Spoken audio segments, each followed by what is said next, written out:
His companions were on equal footing subjected to unspeakable torture and unbearable oppression, to such an extent that his closest friend, Abu Bakr, to escape pressure, fled out of Makkah and wanted to leave for Abyssinia, Ethiopia, if it were not for Ibn ad-Dagana, who met him at Bark al-Gamad and managed to dissuade him from completing his journey of escape, and brought him back under his protection.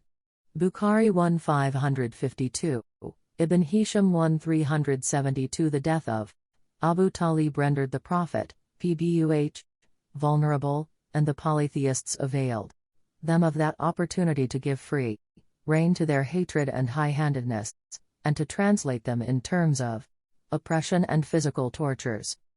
Once an insolent Qurayshite intercepted him and sprinkled sand on his head. When he arrived home, a daughter of his washed the sand away and wept. "Do not weep, my daughter. Allah will verily protect your father." The Prophet, PBUH, said.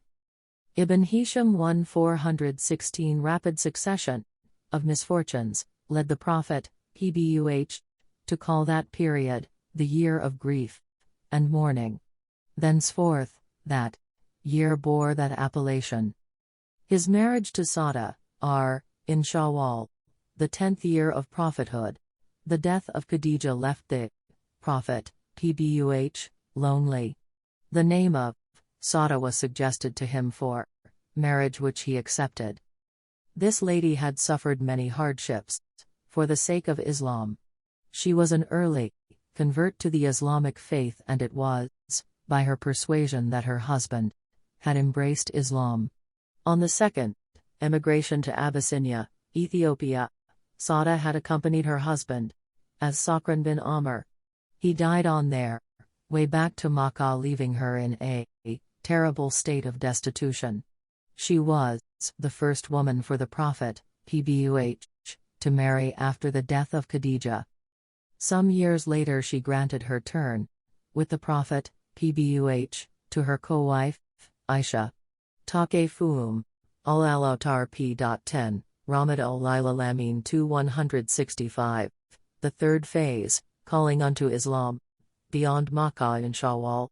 Tariq-e-Islam 1-122, in the last of May or in the beginning of June 619 AD, 10 years after receiving his mission from his Lord, the Prophet, PBUH, set out towards Taif, about 60 kilometers from Makkah, in the company of his freed slave Zaid bin Harita, inviting people to Islam.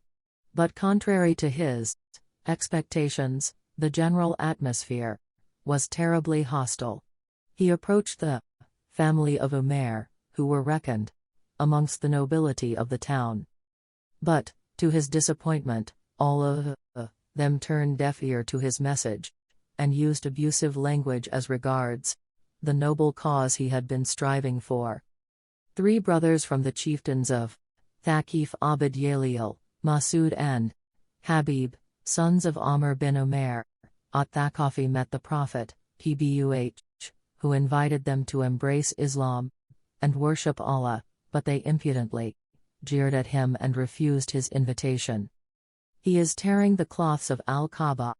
Is it true that Allah has sent you as a messenger?" said